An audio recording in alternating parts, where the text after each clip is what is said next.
Hello and welcome on 360 Sport on Trust TV. I am Adeni Ajisafe. We have to look at some stories trending in the world of sport. We look at UEFA Champions League draw. Actually made the group stage draw was done on Thursday, and we'll also be talking about a lot of Nigerians moving here and there. Now let's start with basketball. 2023 FIBA African World Cup Window 4 qualifier. Dtigers Côte d'Ivoire battle in Abidjan for the Window 4. Nigeria will have to play against Côte d'Ivoire, and this time around they have to be very careful looking at what they did to Nigeria some years back with beating us 76-46 there. So right now, Nigeria versus Côte d'Ivoire will be starting today. That will be the match that everyone wants to see. Really, as they actually have they gone back to being the best in Africa, talking about the Tigers, looking at what has happened to Nigerian basketball. We'll be looking at this with Olawale Peters. Good to have you in the studio. Good morning, Adeni. It's my pleasure to be here. Yes, I just wrote that particular story there. Well, the Tigers, they'll be facing Côte d'Ivoire today. And this particular game is like, okay, Nigeria want to see what have they been able to put together since they've been in camp for a while now. Well, from the way it is, who knows? Maybe they'll be able to turn the tables around from the way Côte d'Ivoire dealt with us some years back. Who knows? Okay, we're not going to look at this as a revenge match. We're going to look at it as an opportunity for us to relaunch ourselves back into the African basketball team, to let people know that we are still the best that we used to be. Yes, we had issues. The past 1 year has not been very, very good one for the country, especially in the game of the basketball. But I so much believe in the boys.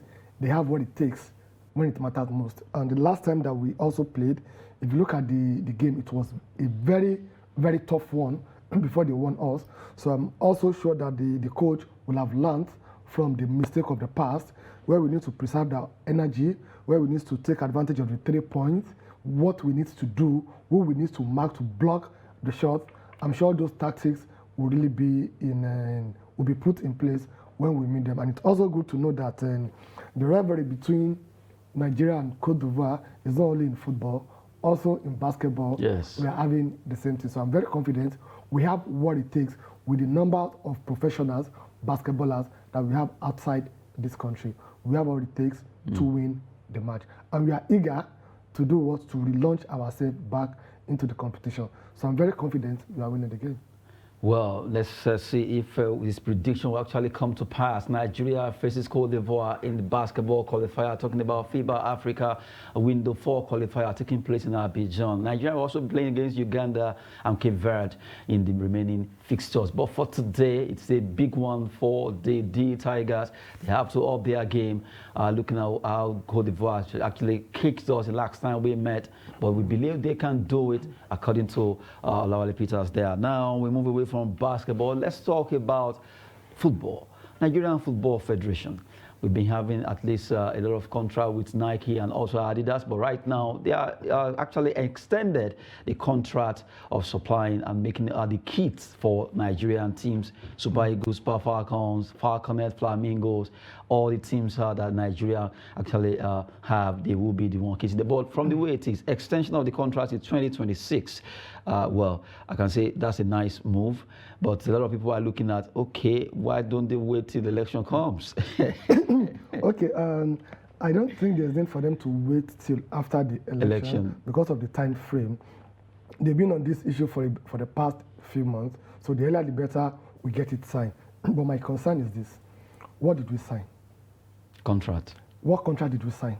What are the terms and conditions of the contract? That is something that we seriously need to look into, and something that we need to really ask questions on, so that the issue of probably we are in a hurry to for the NFF chairman to sign the contract before he leaves the office will be eradicated. We expected him and his entire team to come out and let us know that the terms and conditions. These are the terms and conditions for the contract extension till 2026. It's very surprising when the federal government, through the Minister of Youth and Sports, made comments about 3 or 4 days ago that the Amadou Pinnick led executive, they've collected the sum of over 15 billion for the past 7 years. So that shows that there's a lot of money that is going to the purse of NFF that we are not even aware of. So these are the reasons why people are always asking for, we want to see what is really going on. If you have a deal with someone sponsoring you, let's know the terms and conditions, the content of that contract. Because a lot of money are really going to the purse of NFF. Nigerian Breweries they extended their contract with the same NFF for additional 1 year. Now let's break these two down. From what Sunday Daddy said, that about 15 billion naira has so far been given to NFF. And we have about $1.5 million. If you convert that to the average exchange rate of 422 naira per dollar for 7 years, that gives us about 4.7 billion. If you have 4.7 billion plus the 15 billion from the federal government, that gives you how much? 19. Approximately 20. Because 4.7 plus 15.2 or 3, that's about 20 billion for 7 good years. And now let me ask you, what have you seen that this Amadou Pinnick-led executive have done with a whopping over 20 billion? We're just talking about from FIFA and from the federal government. We're not talking about the other sponsor. When we play our match against Ghana, the World Cup qualifiers, a lot of Nigerians were surprised to see a lot of people, a lot of sponsors displaying their adverts at the national stadium. And we are now asking that, but this NFF, they are telling us that they are self-sufficient. That's the truth. So where are all this money going to? And we have issue of delayed payment of bonuses, allowances for these same ladies. I remember even the teams looking at the Falcons when they arrived. The NFF Secretary General met with them and the representative of the minister. They were giving some cash coming from the minister, and also they were promised that they will settle their outstanding. And don't forget, Super Falcons outstanding still there. What happened in Morocco was part of even, let's just be candid, that really affected our team also, their performance. Sure, and look at these young girls that went to Costa Rica. Whoever knew that they are also being owed? If the Falcons have been held, automatically. That one is more like a giving. So it is a very sad situation. So the truth of the matter is, yes, it's a good development that the Nike, they found it worthy to extend the contract. But we need to know the terms and conditions of those contracts. All these things doesn't need to be hidden all the time. So it's a very good one. Let's see what we're going to get out of it, because we really need a lot of sponsorship to come and bail us out in this country. Now, before I actually move to the next story, I think the issue with NFF, a lot of issues here and there has to do with money.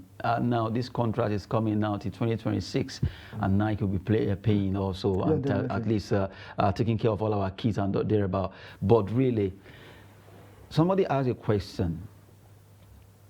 Is there going to be anything that can actually change NFF right now? Because if 15 billion, 4 billion, whatever billion that will be entering, and it seems debt here and there, and they actually disclose that they owe how much, so too much money that they owe. So where did 15 billion? Does it mean they've expended everything on the teams and there's nothing left for them to be able to at least settle all the expenses? Okay, which of the team are you talking about here? Well, are you talking about all the teams, all the national teams, or the Amadou Pinnick-led team? No, all the national. I'm talking about national teams. Because the national team, they've not spent more. I mean, they've not spent much on them. If they have, we'll not be having this issue of them complaining that they have not really been paid. So I don't think it is the national team that they spent the money on. So that's why I asked that question: which of the team is the Amadou Pinnick-led executive team? So if they are the one, probably we need to really look into that one and ask more questions. And the reason why it is becoming more difficult to really investigate or find out what is really happening is because of this Article 19 of the FIFA rule. Do not interfere. But I can intervene. I cannot interfere. I spent over 15 billion within 7 years to assist you. And I cannot ask you questions. And someone actually asked a question also. I remember that, okay, if you are saying I can intervene but cannot interfere, and 15 billion, how much is ASU actually asking for? I don't. Because that 15 billion could have reduced all the stress about ASU strike and all that. Yeah, really, it's painful. It will reduce ASU strike, and it will help a lot if that money has been channeled into infrastructure or SME or growth of the country. Because this money is like they gave it to the NFF and nothing to really show for it. So I think they need to be more open when they are signing contract for us to really hold them accountable. So the way out, number one, the Article 19 of the FIFA rule, it's a major problem. Not only in Nigeria, in most of the countries. That's number one. Then number two, the election of the NFF that is coming in, I think we can try as much as possible to get it right. I've said it before, and I'll say it again. All those that have been with Amadou Pinnick-led executive team, there's nothing again left for them to come and do with our football in this country. We should find a way to tell them we thank them. All the billions that they've collected, nothing to show for it. Let them go with their billions. So let's go back to square one. Let's go back to the grassroots and let's start developing our football. Let's know that the people that we want to put in there are people that we can hold accountable. In fact, without we holding them accountable, they should be responsible enough to let us know that I've received the sum of 2 billion from the federal government. From this 2 billion, I'm spending 1 billion on grassroots development. I'm spending 500 million to revive the domestic league. Then the remaining 500 million, we should be able to have just be accountable. Be accountable. Have they been accountable since they started? No, they haven't.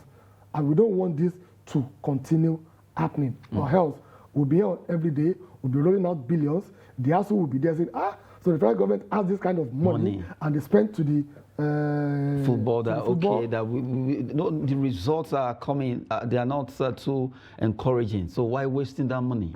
Seriously, it's painful. It's very painful. It's very sad, and something really needs to be done, because we are talking about our money. It's taxpayers' money. You pay, I pay. A lot of Nigerians pay. It's from that money. It's from the purse of that money that they are diverting and giving to this NFF. And this NFF, they are not ready to even be submissive to the federal government.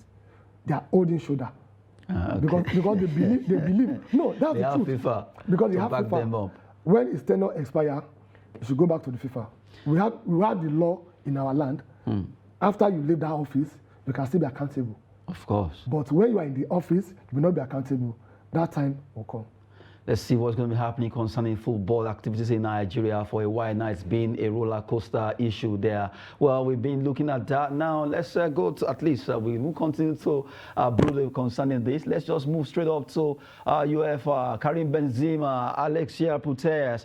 Right now, they won the Men and Women's Player of the Year UEFA Award that was done in Istanbul, Turkey. Good one for the French striker who also played for Real Madrid, and for Alexia Putellas, actually won for the women. Congrats to her. And don't forget that Ancelotti, Carlo Ancelotti won the Coach of the Year. Ancelotti did well by winning the Coach of the Year. At least he deserved it. And we move straight to talk about the woman or the Coach of the Year. That's the lady Sarina Wiegman, who did well for England. She was able to lead them to win the Euro of Women there. Congrats to all the winners. And right now, in fact, when they were about announcing it, it was obvious that Benzema actually won this award. Well, I think this is the first time in a very long period that we have winner of a UEFA award without any controversy. Let's take it from from Benzema, a player that played 46 matches and scored 44 goals, and he made 15 assists. And very disciplined player. He only got 1 yellow card between 2021 to 2022 season. So what a fantastic record. He won Champions League and he won La Liga.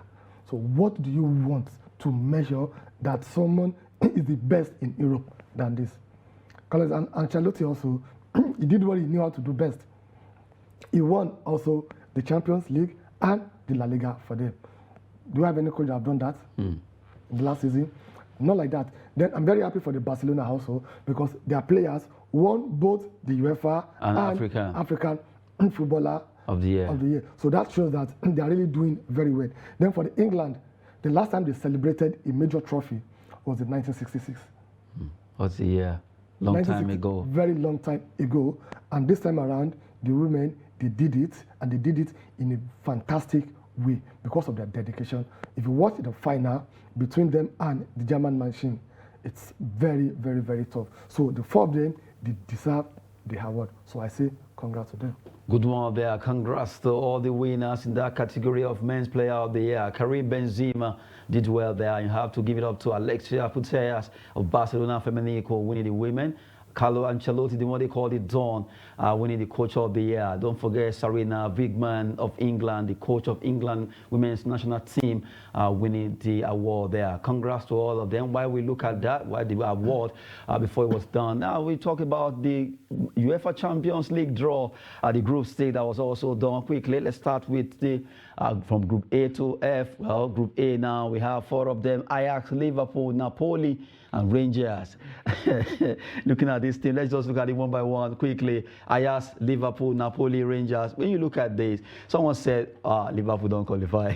I was like, I disagree totally. I was like, what do you mean? You are underrating Napoli, Rangers, and Ajax? I disagree totally. You know why? The Ajax team, they are youngsters. And they've proven themselves for the past 2-3 years. They've been very consistent. So it's going to be a very tough one for Liverpool. It's not a walkover for them. It's not. That's the truth. Then for the Rangers also, we saw their determination. We saw their flair of play last season. And we're going to witness more because now they are more energized. They have more confidence that, okay, I can launch myself in Europe, and they've done that one. So it'll be very difficult for them. Then for Napoli, they're not a pushover. So nobody can guarantee that this is a walkover. And with the current form of Liverpool, I think they have to really, it is their game to lose. So because other teams are the underdog. So the pressure is more on Liverpool. They shouldn't celebrate. Good one there. They shouldn't celebrate yet that they've qualified. It's a very, very dangerous group. Let's look at Group B as we roll it. In Group B now, FC Porto of Portugal, Atletico Madrid in Spain, Bayer Leverkusen, and you have Club Brugge of Belgium. They will be fighting for honors in this particular category. Quickly. Okay, if you look at this also, there's no pushover, there's no newcomers. All of them. They have experience. They have experience. They've been there before, and they still want to progress beyond the group stage. The game of football has gone beyond, who's the best team in England? No, I'm asking you. No, I don't know. You don't know. Okay, let's say I don't know team in England. In Spain, I don't know team in Nigeria. Yeah. You don't look at the name this time around. It is 90 minutes that will determine. The game of football has gone beyond, you have a big name, I don't have a big name. So it's going to be a very interesting one for them to sort it out. So let's see how it's going to happen between whoever is going to win. Some will say, probably Porto. They've been there before, they've won it before. Probably they'll try and see something again. Good one there. Let's roll into Group C now, where the four teams will be fighting. This particular group is a group of death, really. Bayern Munich of Germany, Barcelona, Inter Milan, Victoria Plzen. And you look at those three giants, it's a big battle because only two must qualify. How sure are you that Victoria Plzen will not be the one to qualify? This is a game of football. Anything can happen. That is the truth. Anything can happen. However, people have been asking questions. Now, why is it that Barcelona Bayern Munich, they want to see Lewandowski play? No, it's happening now because almost all the players that left one club are actually facing their former club. So you ever have a way of doing things at times? Well, just to at least add some spice to it. They want to make money, so they have to do it that way at least every time. Now, let's go to Group D. Seriously, it's really hotting up there. Eintracht Frankfurt of Germany, Tottenham Hotspur, Sporting FC of Portugal. You have Olympique Marseille. They just signed Eric Bailly. Let's see what they'll be adding to that team. On paper, you look at Tottenham with their coach and their current form that they will top the league. But this is for the big boys, so you can't predict. For you to qualify, that means you are a champion in your domestic league. So that's why you have only 4 champions in Premier League: Chelsea, Manchester City, Liverpool, and Tottenham. They are the only 4 champions representing England in Champions League. Good one. Let's look at Group E now. As we move on, we look at AC Milan, the Rossoneri's, as they call them, the Blues, Chelsea, Salzburg of Austria. I have Dinamo Zagreb from Croatia. They will also be fighting for honors there. AC Milan, Chelsea, Salzburg, Dinamo Zagreb. also a very tough team. That's the truth. The group is tough. You can't look at Salzburg and say that they are pushover, or Dynamo Zagreb and say no, they are pushover. A lot of people are focusing attention on Chelsea and AC Milan because of their old and past glory. When we are talking about modern day football, what is happening currently, I can't beat my chest that either AC Milan or Chelsea, they will top the group or they will qualify. Very dicey there. Group F quickly as we roll it also. Real Madrid, the UEFA Champions League perennial winners. They call them Los Merengues. They will be playing against RB Leipzig of Germany. You have Shakhtar Donetsk, Celtic of Scotland. Shakhtar, well, they are always there from Ukraine. Well, they are always there from Ukraine. Real Madrid, they are the team that other team wants to beat this season. So it's going to be very tough for them, but the experience normally counts. They have a very good goal poacher. They have goal experience. What it just needs is just give me the ball. I know what to do with it. So that is why it will be much easier for them to qualify from this group. Going forward, probably from the round of 16, quarter-final or semi-final, it may be difficult for them. But I don't see Real Madrid having a problem qualifying from this group. It won't be difficult for Real Madrid to qualify from that group. Group G now, quickly, as we are looking at the chances of the clubs being assembled together. Manchester City at the Etihad Stadium be hosting a lot of clubs there. Sevilla from Spain, Borussia Dortmund, FC Copenhagen of Germany. Of Denmark. Denmark. I don't know why people are not talking about this group also. Another deadly group. Manchester City, Sevilla, and Borussia Dortmund. You cannot push them over, and it's only two that will qualify from this. And mind you, if Pep Guardiola do not win the Champions League this season, then that means his credentials has to be reviewed and called to question, because he has gotten everything in terms of money and resources, support, motivation to win this Champions League for Manchester City. So the only thing that will make people believe that yes, you belong to the rank of the best coach in the world is for him to do this for Manchester City. And there's no time for him to do that rather than now. So I see him topping this group, then going further to win the league. So is there cup to lose, or is there a trophy to lose this season? Manchester City just have to up their game there. Now let's look at the last group in the UEFA Champions League draw that was also made in Istanbul. Quickly, PSG, Paris Saint-Germain, they've been pursuing this. Juventus, the old lady, Benfica, and also Maccabi Haifa from Israel. The four teams will be fighting for honors. Yeah, a very good one, and I'm sure a lot of people will pick PSG and Juventus. Don't be surprised. PSG, they may have their ups and downs. They may not even qualify from the group stages. That's the truth. And however, people will be looking at PSG, they spend a lot of money. Manchester City, they've spent a lot of money. But Manchester City, they are playing in a team that is very, very competitive. So that one is preparing them for the Champions League. But for PSG, what do you call the French league? I didn't name them. People name them. People name them. Remind me the name again. They call them the Winners' League. They call them the Winners' League. So that shows that they are having it free when they are playing in their domestic league. But when they get to the real stage, they find it difficult to blend with the big boys. I see them again struggling this season. Maccabi Haifa, Benfica, PSG, they will have to fight for slow there. Well, good one. The UEFA Champions League group stage, the draw was made, and now we just rolled it out there. Before we go, Super Eagles striker Anthony Wakayama joins Al Fahar FC of Saudi Pro League. Well, good one. He will be joining Adjoin Gallo there in Saudi Arabia, and we've seen a lot of Nigerians moving to Saudi Arabia lately. Yeah, and I think it's a very good one. And they're trying to promote their sport, and the best way you can promote your sport to get the attraction is through the game of football. So that's a very good technique and strategy that the Saudi Arabians they are doing. A lot of people are really going there. Had they been the deal for Cristiano Ronaldo worked out, scaled through, he will have been there now, boosting that particular league. He will have boosted. So that's what they are really working on. So it's a very good one for him also. Well, the last one, this draw actually have to do with Dele Ali. Dele Ali has right now joined Besiktas of Turkey. Finally, he has moved on loan away from Everton, a player with a promising future. But right now, that has been dealt a blow. Well, a lot of people wonder what happened, but that's football. But right now, he's getting his act together to join Besiktas of Turkey. It's all about attitude. I recall vividly there was a time that Jose Mourinho called him to his office and he spoke to him more like a father, that you have what it takes to be the best, but you have to work on your attitude but unfortunately, he didn't heed to that advice because this is a promising player. Talent. You have, when you see Dele Alli, you know that naturally is very good. But a lot of Nigerians are very happy that after we asked you to play for us, you didn't play. He didn't play for us. But we wish him all the best. We wish him all the best. Dele Alli joining Besiktas of Turkey there. That will be it on 360 Sports. Thank you very much for coming on the show. It's my pleasure being here, Adeniyi. Good one there. I am Adeniyi Ajishafe. Wishing the Tigers the best as they prosecute their game against Côte d'Ivoire in the Window 4 FIBA African Qualifiers. Thanks for watching.